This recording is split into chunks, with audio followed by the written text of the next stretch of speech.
This last session, we're going to be talking about how CHROs are driving workforce resilience.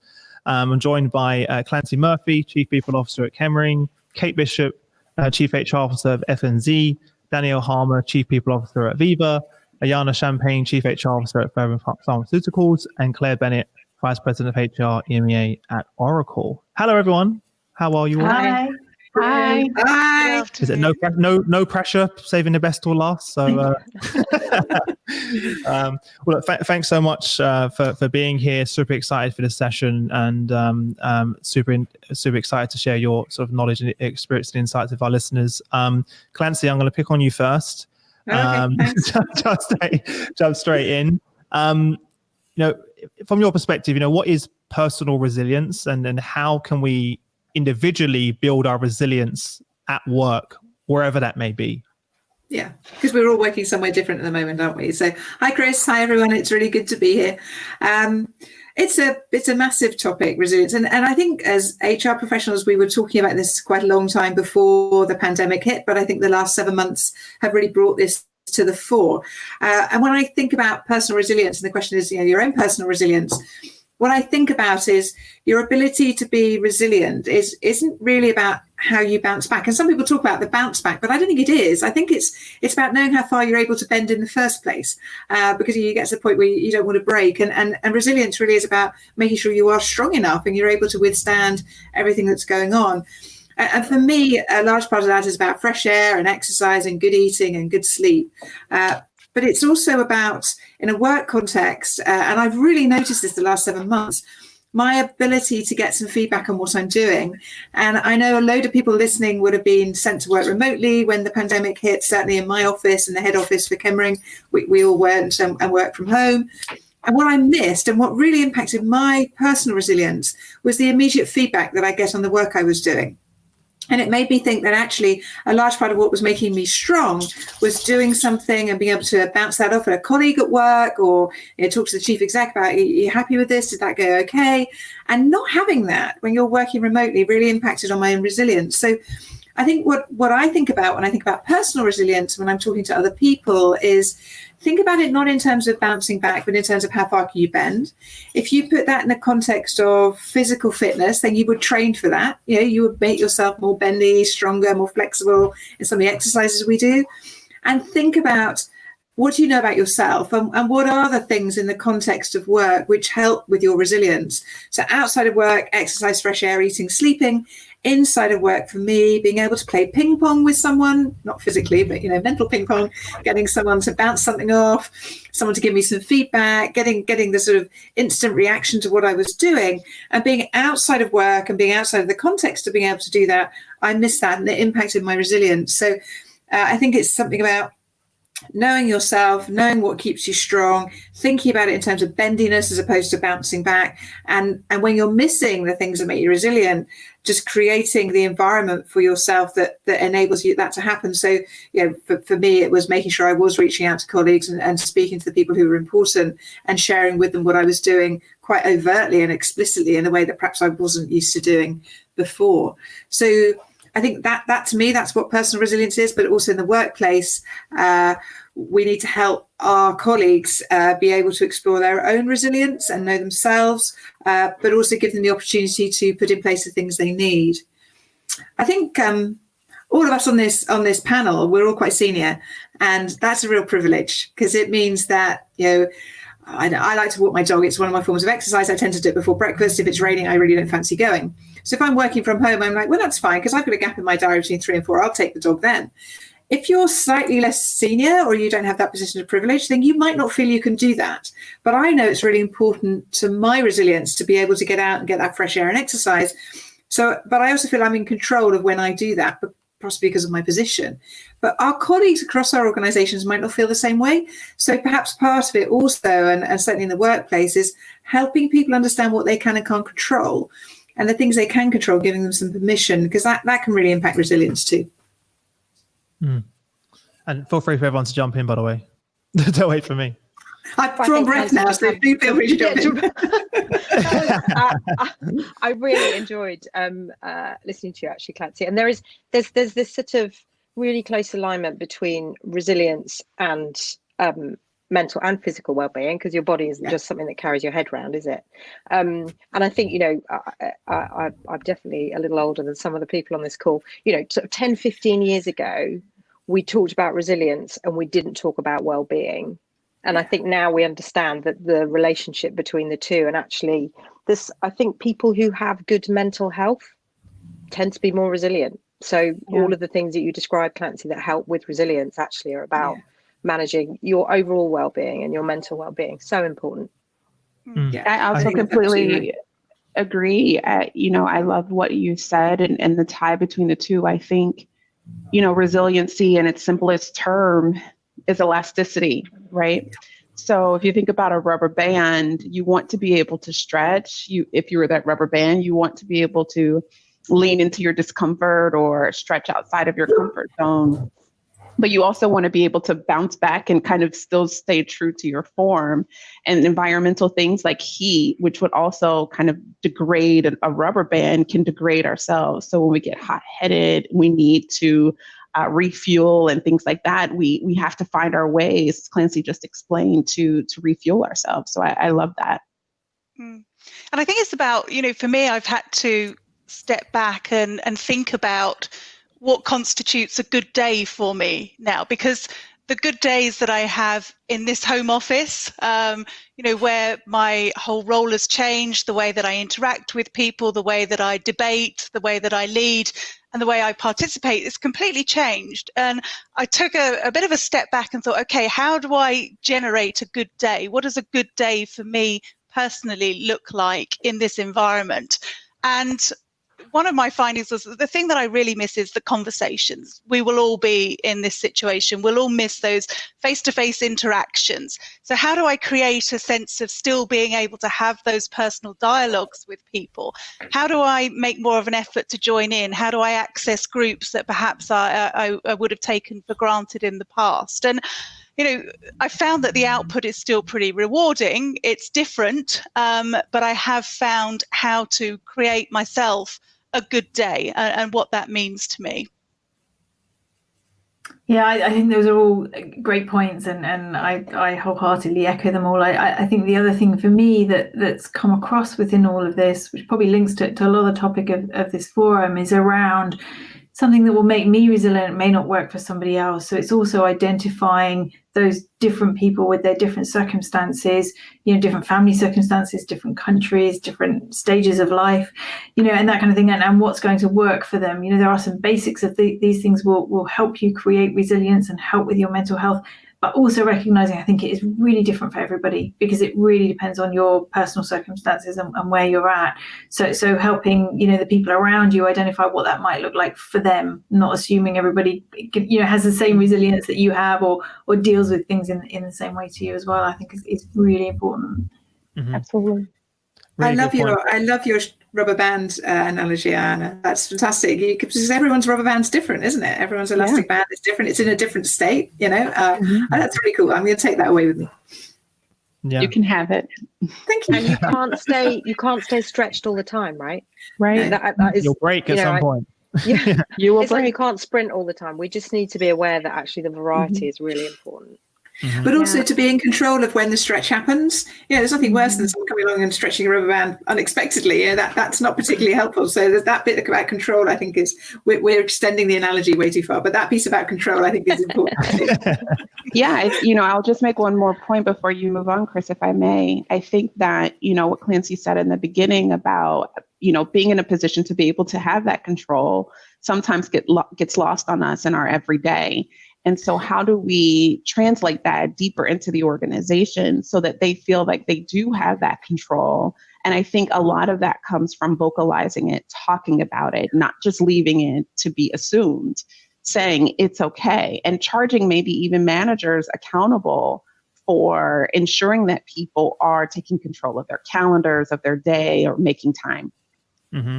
Or even in some cases in my organization, I've been making sure people actually take their holidays. Yeah. Because you need to go on holiday. I don't want to see you here tomorrow or doing any work, because people are feeling like they have to over deliver during these times. And when it comes to those stressful situations, they're already burnt out. And I experienced this firsthand when we went through the first initial COVID hit and massive disruption to our company. And I stopped doing all of those practices like sleeping, like exercising, like focusing on my mental health well-being, and that my elastic band broke and my anxiety came back. I was having panic attacks and it kind of went downhill. And I realized that these are the things, if I'm sleeping, if I'm eating well, sleeping, and I'm exercising, then when it comes to me being stretched, I'm in the right position. I'm in a position where I can do that. And I have to take care of Chris first, before I can actually look after anyone else. And the more I take care of Chris, the more resilient I can be, and the more value I can add to my both family, friends, business, clients. Everything stems from focus on that first as well. So amazing points that everyone's made. Ayana, how can CHROs then help their workforce acquire kind of the new skills and mindsets that we need to be resilient, and especially in this new world of work that we're living in? Yeah, I think I started to allude to some of that a second ago. I think, if I had to put it into three things, and I think that there are a lot of different things that we can do, but if I were to say that there were three things that we can do very easily and very quickly as leaders in the organization, and not just CHROs, but kind of leaders in all organizations, one would be to help employees set those boundaries. So as we just talked about, have control of your calendar, have control of your life, in a sense, in that you can say, no, it's okay. Give them that permission.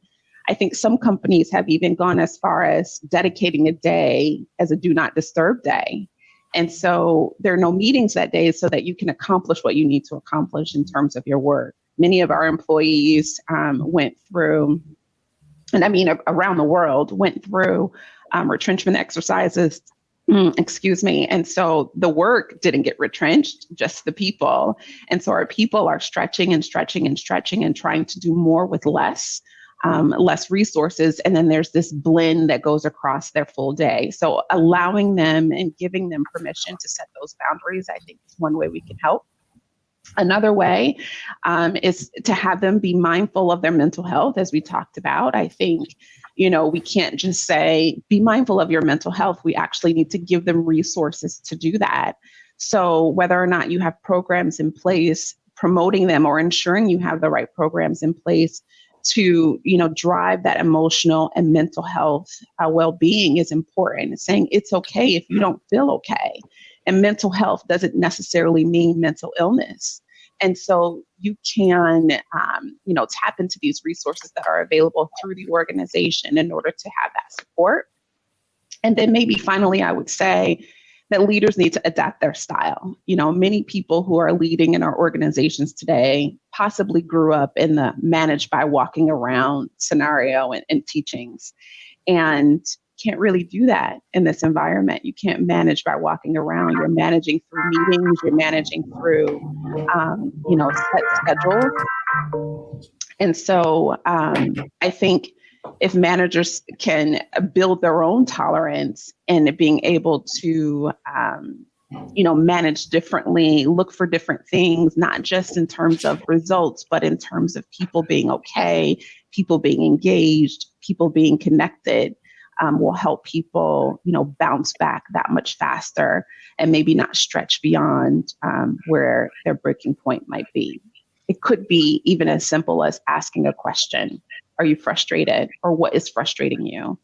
And taking the time to assess that. Very nice. Yes, lots covered there. You said about leaders, this isn't just the responsibility of HR. We need all of our leaders to be on point to drive and create opportunities for employees to learn. I think for the organisation, it's really important that we don't press a pause button at this point. We really need to present a view of how the future looks for our employees. More than ever, we need to keep them engaged. We need to share our vision with them. We need to get the goals cascaded through the organisation so that we've got a sense of purpose out there and we can see how we move beyond this position. One of the things that's really inspired me is to see some of the communities at Oracle grow. So whether it's neurodiversity, whether it's our open group, whether it's our women's leadership group, I think this is a really positive way to enable opportunities to be put out there. Mm-hmm. We've looked at the resource groups that we have. We've seen new ones created from within our body of employees, and I'm seeing more and more people looking to these groups to take their next opportunities. People are curious to find out a lot more. One of my personal missions is going to be, how do we make learning accessible to everyone? How do we direct them to see what is out there, and what as an organisation we offer, both within our current boundaries, but also extending beyond that? And so much of this information is being fed back to us from our employees. And I think that's the pulse we really need to listen to. And these groups have a really important way of directing the future of our business as well, and creating this sense of engagement. I think there's also been, we found, more opportunity now to move work to people. So before, where you may have said that piece of work needs to be done in that country because that's where the team is, we're sort of proving now that it's been over 6 months now, and you're kind of like, well, not sure this is going to finish anytime soon. And so there's been increasing opportunity for us to say, actually, well, why don't we just move the work somewhere else, right, to give people that development opportunity, whereas before we may not have looked at that because it was in different geography or a different time zone or something like that. So I think it's one of those elements of saying, I am noticing people getting a little bit tired of online learning, don't maybe do another LinkedIn course kind of thing, and so we're trying to look at that piece around how do you move more of that work around the world now, or around the different groups, to create some of those development opportunities to help people learn those new skills, new mindsets, and those kind of things. So I think it's looking, as has been said, right, it's looking for those opportunities and saying, let's challenge those assumptions. Let's challenge those things that, maybe 15 years ago, managing by walking around was the thing. We can't do that anymore. So how can you look at things differently? So I think there's some really interesting opportunities emerging from there. I think as well, I agree with you, Kate, and I honour as well your points about management by walking about.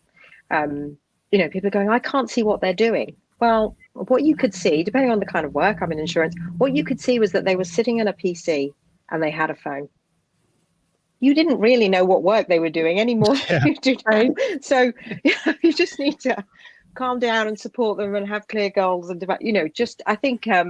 I think people probably took false confidence from the whole, I can see them and therefore I know what they're doing. And the role of leaders throughout this period has really dialed up, as has become clear how important it is. Back to your point, Clancy, about I'm not getting any feedback. And that was something that actually made me feel good about my day. Well, when you're not with your leader, how do they do that? How do you get that feedback? A large part of the Chemring community is manufacturing. And so whilst a proportion of our workforce has been able to go and work from home and be remote during this pandemic, actually quite a large proportion hasn't. And so the actual work that we do and the way that we do it hasn't changed significantly in a very large part of our organisation globally. Probably about 75% of our colleagues have had to continue turning up to facilities and make product. We do manufacturing. So the mindset shift and the new skills for our leaders hasn't been so much around managing a remote workforce. It has in some places, but in the majority it hasn't. It's been more about something you were saying there, Anna, and you talked about, Claire. When we talked about the well-being of our employees previously, we tended to think about their physical well-being, sort of time and motion studies. Are they sitting in the right place? Are they moving in the right way? And we talked a bit about their mental health. And actually what's happened over the last 6 or 7 months is we've worked with our senior people, our leaders and the line managers to understand there's 4 elements to well-being. There is physical and mental, but there's also financial, and that's been a big impact for a lot of people, and social. Now, at Chemring, we've kept all the operations open. No one's been furloughed. Everyone has their job, and we've done absolutely everything we can to protect our colleagues financially. But their family financial situation may change quite significantly if a partner has lost a job or children are home from school or whatever it is. And so helping our managers understand that the people that they're managing who look the same as they did before, who turn up to the same workstations they did before to do the same processes, actually might have very, very different impacts on them now than they had before. So that financial impact is in particular, and helping the managers find the language to do what you were saying there, Anna, which is just to say, are you okay? Is there anything that I can help you with here? And putting in place support mechanisms for that. And outside of that, the social impact, both for our colleagues who have been coming into the facilities, but can't sit next to each other anymore in the canteen, and are in bubbles on shifts, so they can't have a chat with the people they used to chat with. The shifts have been split. We've moved people around. You can't use this area, you can't use that area. And actually, when you're doing your work, you're 2 meters apart and you've got a mask on. Very, very different to what they used to. And then outside of work, their social life has changed too. And for those people who've been remote workers, wow, it's been quite isolating for a lot of them. So we've had to help our managers understand that the wellbeing impact on our colleagues has changed, even if what they see, someone's still turning up for work on shift, doing what they used to do is the same.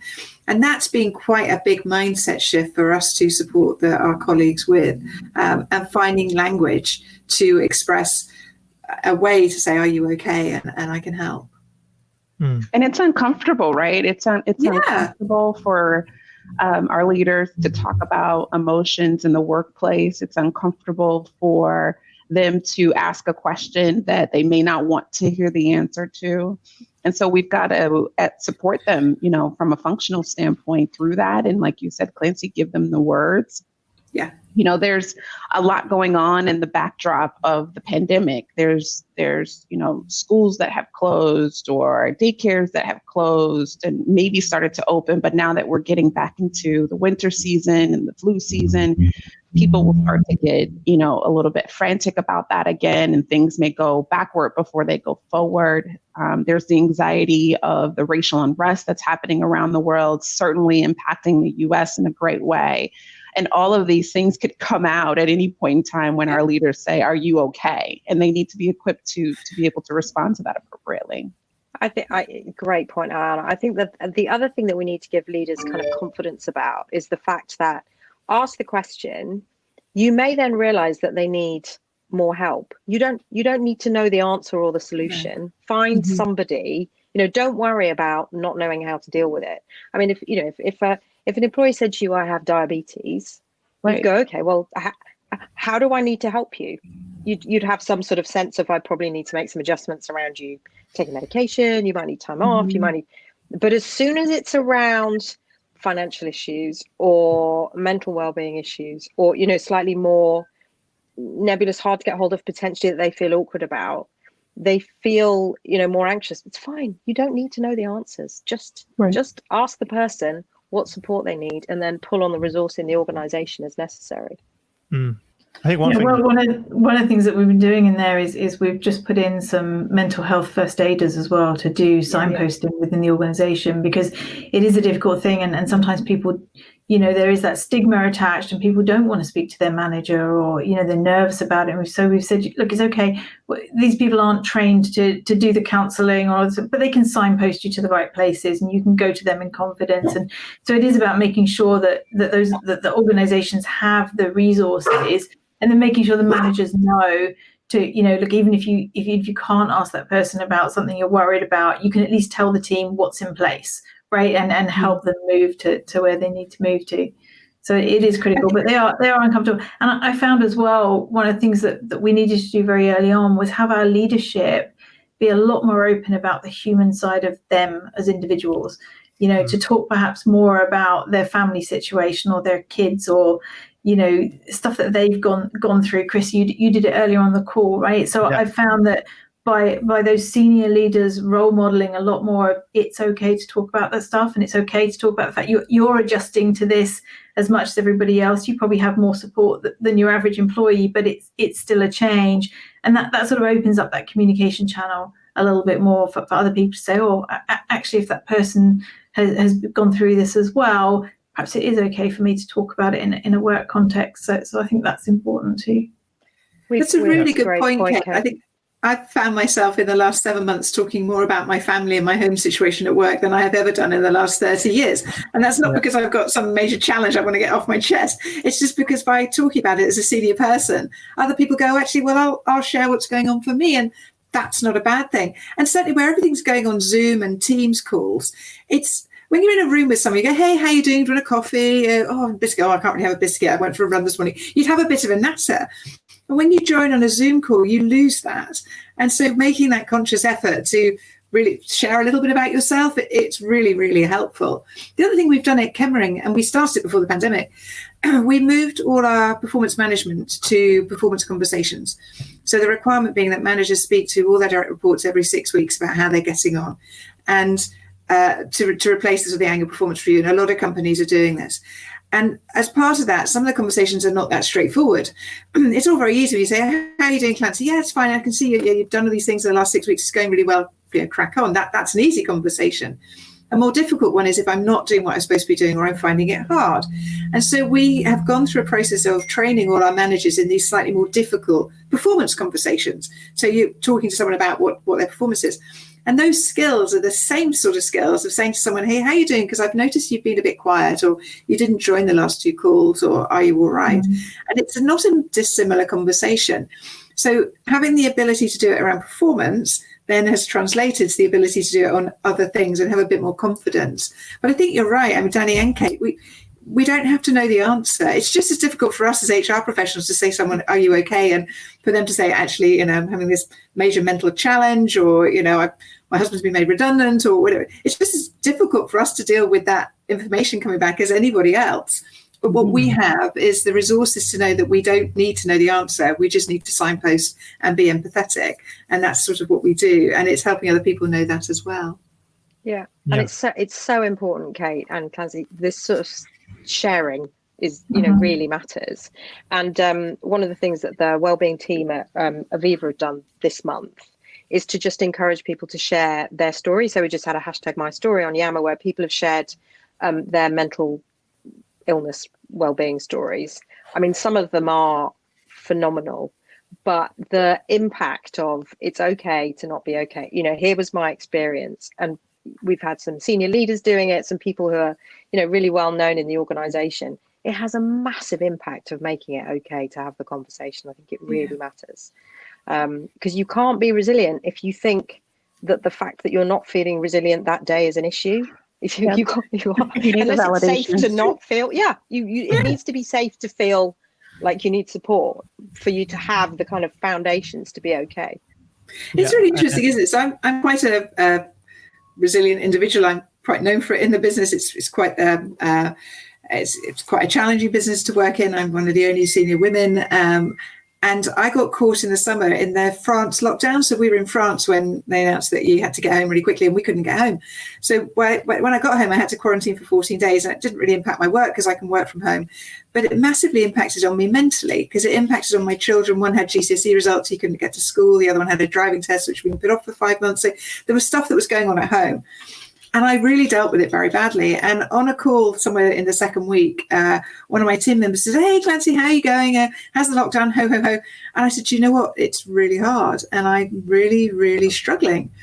And they looked at me and went, oh, my goodness. I said, yeah, it's really hard. And this is why it's hard. And it generated a really fabulous conversation, because they never expected me to say that. And it was quite a good reminder that you do have to be authentic, and you have to be quite open with how you're feeling, because I genuinely found it incredibly hard, but they didn't realize, and they never thought I'd find something that difficult. All of a sudden you became human. I know, it's weird, isn't it? Yeah.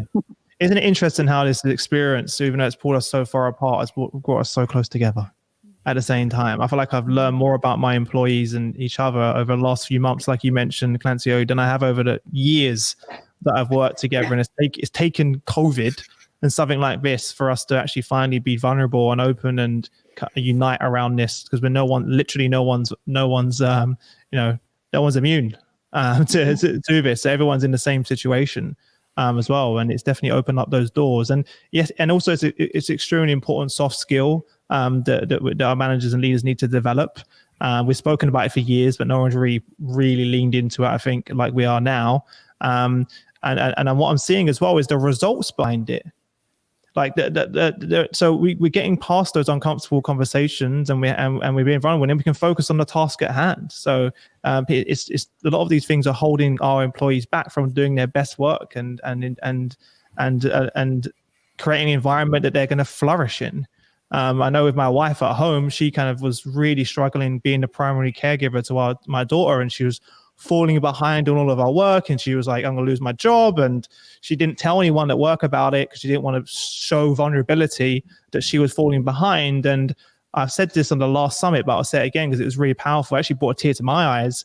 I was in the living room and she had a one-to-one with her manager, and she was like, oh my God, I'm probably going to lose my job on this call because I'm so far behind. And her manager came in and said, I'm also struggling, Natasha. I'm also fell behind on my work, and don't worry about it. We're still going to pay you your bonus. It's not your fault that you're behind it. You're having to manage your childcare and everything else. And my wife just burst into tears on the phone. And I can tell you from that day onwards, she has never worked so hard and been more engaged in that business and more excited to get her to do her work because she feels like her manager in a business has her back as well. And that was like, just to be in the room and hear that conversation take place, I was like inspired. So that shows you the power, and her output's never been higher at work as well, because she knows that my manager understands it. If I have to take 3 hours off during the day to take care of my daughter, I'll catch up later in the evening.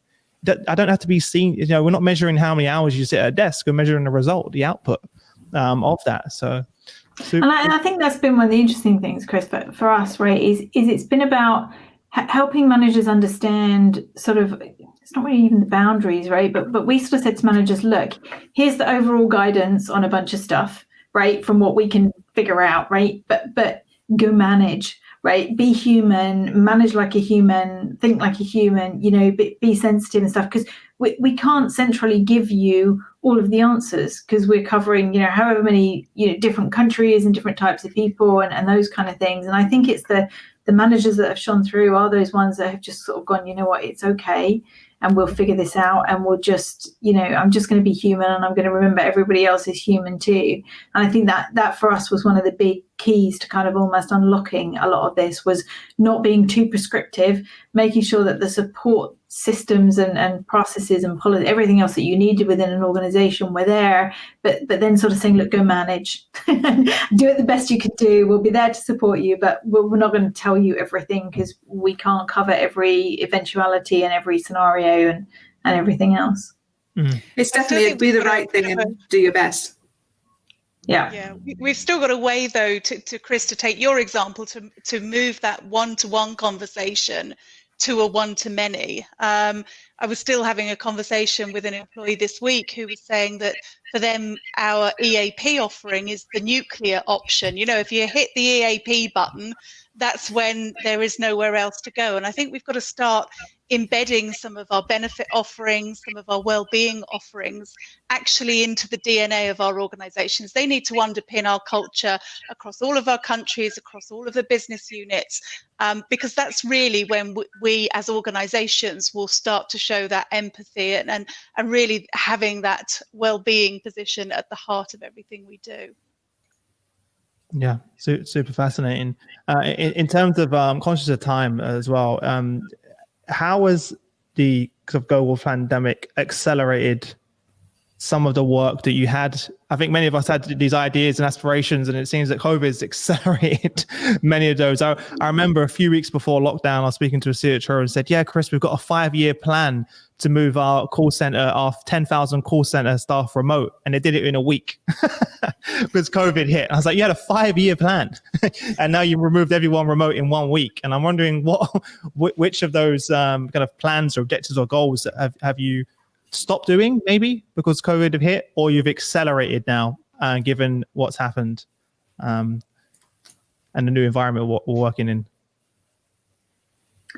I think it accelerated things that maybe would have happened, like you said, right, would have happened anyway, but you just suddenly go, oh, actually we could do that and we could do it more quickly. And I think for us as well, it helped us identify some things that perhaps we could improve the processes on, right, where they would be doing manually in the office because everybody was sat there, but they didn't really need to be done that way, and maybe there was a more efficient way of doing it. So I think there were a lot of things that we found that you sort of go, oh, maybe that bit of paper doesn't actually have to be wet signed anymore. And then you find people going, why didn't we move that online before?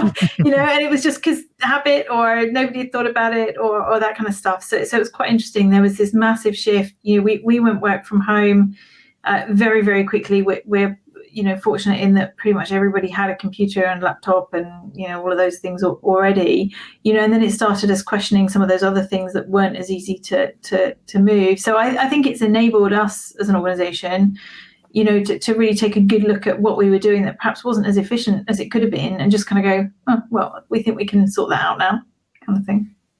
Yeah, I think at Aviva we got people. So our people had equipment, clearly a PC, but most of them had desktops, especially our colleagues who talk to customers. And the sort of, I mean, you know, in my first few weeks at Aviva, I went to one of our sites and they said, we'd probably be better on laptops, but we're going to have a migration program and it'll take, I don't know, it might not have been 5 years, Chris, but it'll take a while. And I think within 2 weeks, they were all home with a laptop. You know, it's just, so there's definitely something about the kit and how people work and where they work, which is great. We've bust a load of myths about home working. We got rid of some paper from our processes, like bits of our business that used to take check payments, and we couldn't anymore. And we went, no one writes a check. Come on. Yeah, who writes there's other, I know there are other, you know, who has a checkbook? There are other ways of doing it. We've cut off printing, which was something that we were trying to do and get people to say, why would you need a document? Why do you need it physically? And, you know, what technology can we use to sign documents? So we've saved a few trees along the way. I think that it has, you're quite right, Chris. It has accelerated a lot of the things that people would have liked to have done. And there's small things. I'm going to sound like the Grinch now. For example, part of our Wellbeing program, health and wellbeing program, in some of our sites, we let our site leads choose what they thought was great. And one of the things, it's an old chestnut, was sort of free fruit once a month. And I went, does an apple once a month really make, I mean, it's quite a lot of money. And does it really make a difference to how healthy you feel and in the great scheme of things? Well, we've taken if we tried to take away the free fruit, I think people would have gone, but I liked my monthly apple. Whereas now we've put everything online. We were spending quite a lot of money. We can, you know, we've got online yoga classes and we've got, you know, new apps and mental health apps and that everybody can access that actually are probably better for us overall than an apple or an orange or a banana. And it's just made us go, in the great scheme of things, it didn't matter. So there's some of that stuff as well. Chris, if I could add one more thing, I know that you're worried about the time, but I promise I'll be brief. No, we're good. We're good. I think, you know, I think from an acceleration standpoint, one of the things that's happening around the world is that we are being kind of thrown into this idea of difficult and courageous conversations. And it's impacting everything that we do and how we do everything that we are responsible for. I think that umbrella, because of our environment, is something that we in the past maybe have said, oh, we'll build these soft skill classes and courses. We'll teach people how to use their emotional intelligence and leverage it so that in the next year, we'll see their progression from a performance standpoint in their leadership or in their individual contributor roles. But this pandemic, the racial unrest in the world, the things that are happening around the world in politics, et cetera, has really thrown us into, we can no longer separate what's happening in the, you know, kind of reality of our personal lives and the environment from the corporate environment. And they're blending together because we're asking people to be authentic at work. We're asking people to be transparent at work. We're asking people to bring their whole selves to work. And with that comes this other environment that, you know, is the bag that they brought in from home and the things that they're dealing with. And I think that that conversation, although difficult, those, you know, instances, whether they be one-on-one or one with many, I love that, are driving us to accelerate that emotional well-being that's so important. And I think to add to that, what's right? Yeah, the boundaries are gone, but also what's happening is when we're saying to people, you have to be human at work, you have to be authentic. This is about a human experience. Work is a human experience. And then they're starting to point out to us where the processes and policies we might have in place in the HR department aren't helping them do that. Whereas before they just lived with them, or it was really up to us to spot whether our sick leave policy wasn't really helping or whatever it was. Now they're saying, yeah, I'd love to do that. I have an issue with this. Can we change it? And from my point of view, what's accelerated is our opportunity to change some of those housekeeping things, which really weren't helping us, but no one really bothered that much about. So there was no real push to change. Now where our managers and leaders are being more human and being more authentic and bringing more of themselves to work, they're starting to tell us, and actually, by the way, that doesn't work very well because they're more engaged with it. And that's been fantastic. Mm-hmm. I've seen with most of your peers, they're saying, Chris, we're actually focused on what to stop doing, right? Like you're saying, rather than actually adding anything new. It's like, let's focus on stop doing these things and reassessing how we do things, as opposed to changing and adding something new, and having more impact and power and change coming through that. But I think, there's no such thing as work-life balance. We've realized that it's like, it's a blend, a work-life blend. It's one in the same, and what happens outside socially is going to impact you in a workplace and vice versa as well. And before we wrap up, if there's I'm conscious of time, if there's sort of one kind of takeaway that you want everyone to have, or parting piece of advice, what would that be? I'm going to start with yourself, Ayana. I think we talked about it earlier, and it's probably something that I tell myself every day and resonates through this conversation is, that willingness to be vulnerable. I think through that vulnerability, we can validate each other, and we can make sure that each other is doing okay. Yeah. Kate? Yeah, I think it's almost, we've talked about a little bit where we are and where we've been. I think the challenge now is to look at where are we going, because there's so much uncertainty depending on the country that you're in and the environment that you're in as to when will it end, what will the end look like, is there an end, or those kind of things. So I think it's also very important for us as leaders to start painting that picture of, look, we don't have all the answers for the future. Here's what we do know. We do know flexible working is here to stay. We do know the support will be here to stay. Talk about what we do know and acknowledge that there's still a lot that we just absolutely don't know as we navigate this in the world that we're in. Yeah. Danny? The role of leaders has never been more important. And as a function, we need to equip them to ask great questions, have the support for answers that they might not know how to deal with. And we all just need to be kind. Clancy? I think there's a huge piece about doing the right thing and feeling empowered to do the right thing. And that's changing how hierarchies work in organizations. And certainly that's come through in this conversation. That's a huge takeaway for me. If people are empowered and they do the right thing and they have a compass that they can use to guide them, then things will change quite significantly. And last but not least. Thank you. I would encourage leaders to take a look at the talent that's around them. This is a real opportunity to, identify some new roles for people, and also for employees to take a look at their organizations and really think about how they want to drive their future. The talent is there within our business. And for me, this gives us a great opportunity to look internally and to use that talent. Fantastic. Well, look, thank you so much. What a great last session. So thank you. And so Ayana, Kate, Claire, Clancy, Danny, thank you so much